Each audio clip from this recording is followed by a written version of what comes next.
Yasanga kabakota nafuna. Alimwe bayinza obuteesobola. Mu physics bagamba batya? Opposite Maliriza ebintu like pose. Twasoma ne tumala ebya. Ku Canadian playlist we nasinga okwatanga nnyo. Unlike pose attract. Like pose repel. But they are like pose. Zisobola ku attract. Kabakone. Kakati omukulu yabadde ne sessions ez'enjawulo yabadde ne live sessions nga yasoose bannange kati egawuni nonyeza gawuni ekintu ekyo mwana kiyayambadde ekyo Rita oba Fik mbobuzi bwava kubbuula gwe gugawuni nga gunene bulala kakati yabadde ne sessions za the mixed yabadde ne live then najja n'atukubamu awo CD kati nabadde enfuluma because kyo saagimaze kati nempulira nga ali we yayimbidde n'azawi ate nawulidde nga ali ku live kwa azawi so n'akimixinga now njagala first of all let's look at the setup y'omukolo gwonna engeri gye gwalabiseemu kanto ngera tandika n'entambi Ntambi edda nankulengera nawe nabadde nga nkulengera bulungi nga buli kimu okiraba setup y'omukolo nga bwe gwalabise gwonna lighting stage management show management omuyimbi yazze ku stage ku ssaawa aba 5 kitundu yazze 4:57 banna sirabangako ate baasuse ne bagana abantu okujja ku stage abayimbi okujja paka saa ndo za 3 kitundu bagamba omuyimbi tagenda ndo bakiki oyo omuyimbi nga tali nawo bana abaana abagundi oyo yani bwembule bampiseemu awo katabankone ngeri ngange eggaali ku ssaawa 4 imagine ku ssaawa 4 we bampitiddemu awo arrangement yes okusookera ddala nze natuuseyo saa zaadde nga 12 zennyini ez'akawungeezi gambo ng'oluwadde obudde onaazaala 12 ez'akawungeezi nga traffic omanyi abantu abaddeko ku cricket oval cricket oval ng'eneekwata ng'ogamba ti kati ekutte jamu atandikira side zeri oba ova eno Jinja Road ng'otandisa awo ku yaadi jamu aba atandise obeera side zeri atandikira nga Nakawa jamu aba atandise naye twabaddewo jamu wadde neŋŋamba kinaaba kitya neŋŋamba wayi tebijja kunkwatako nnyo kyakaba bigere basayimo bo tebazze ab'emmotoka naye okuyingira munda wabaddewo disorganization ku entrance okusookera ddala era nga nasasudde Anko Kito obedda waali awo nga face gy'amanyi jangu nga ddala olina kyogattako mwanazo osaswadde n'ensanga abammanyi manyi ekigambo nze sayimo kimbonyabonyeza ddala nasasudde naye okuyingira munda setup nga yo stage yabadde nnungi nakitegeddeko nti nabagikoze babadde bapya nabo kakitegeeza abantu batandise okubeera nga bayinvestinga mu bintu ebyo egenda kugwa kati business eyinza okugwa era baŋŋambye mwabaddemu ku offer okitegeera nga egayi yakola ya Spice Diana ndowooza ojjukira yali offer partly yali offer wa Spice Wakamio na fenoni asobola okugezesa nkuba yali nnyingi naye wabaddewo disorganization y'amaanyi ng'ovudde ku ky'abantu kale kati nganze opinion yange ku ky'abantu nti abantu beyafuna ku Africana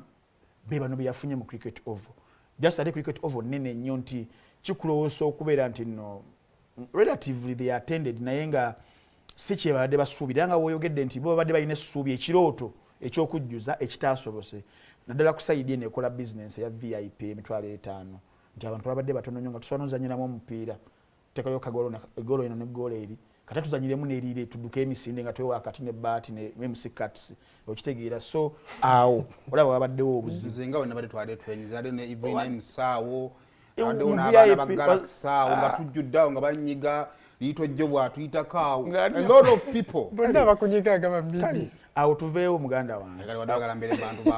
awo sayimo katuveewo tuyinza okukala napaka nkya so ogenda ku kya stage I was very disappointed and frustrated okulaba nti no stage yabadde very boring nga tekuliko activity egenda mu maaso okitegeera nti waliwo abantu abadde baze ssaawa 8 bambi 9 baba bagala action okiraba naye nga Fik yabadde amaze okuyisa ki order tinzaggulawo show yange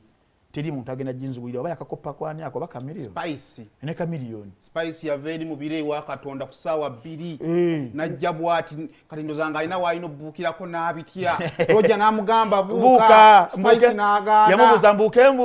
buuko n'opa roja akokunywa akataggwamu bwana wakalifiringa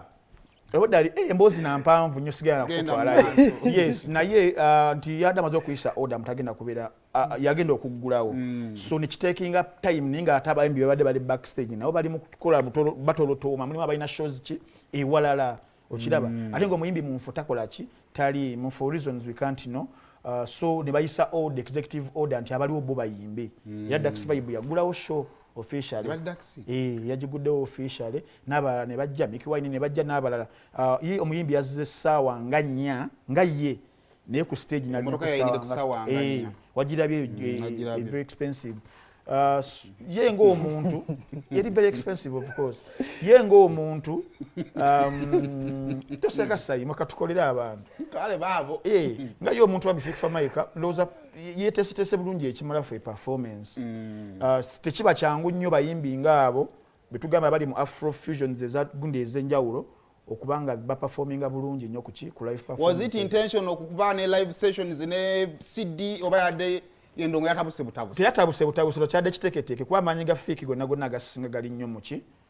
ku CD okwo ng'olimba tululiranga weruli olwa type of music gwayimba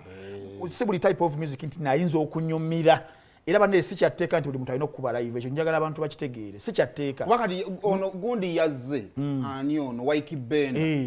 olimba nasosaso sedutegeera okitegeera mulimu ennyimba ezimu nga singa abantu obeera gundi n'ogamba onojja kubawo live onojja bakuba CD it is very okay ati ye bw'ato wabeera ati taliiko template nti eno mulina kubeeramu ekyo paka kulubeerera nakufa okitegeera but by and large abantu abazze babadde bamumalanga Fik Kyabuzeemu though ekiro roughly yawezezza mu gumu ekitundu URA eraba sagala kwetera ketti aba yasasudde dda URA isibabiira waawo obusungu obungi bali nabo ku mulyango relatively mba okuba suggest amaaso akasanvu tekaba kabi kakaaga akakaga kasanvu akati gwe ni mafi wo mufubu atyo wamakasirye esanga muntu atasoma mafi ngono kakati kasiri gwe madde nkwagala mu performance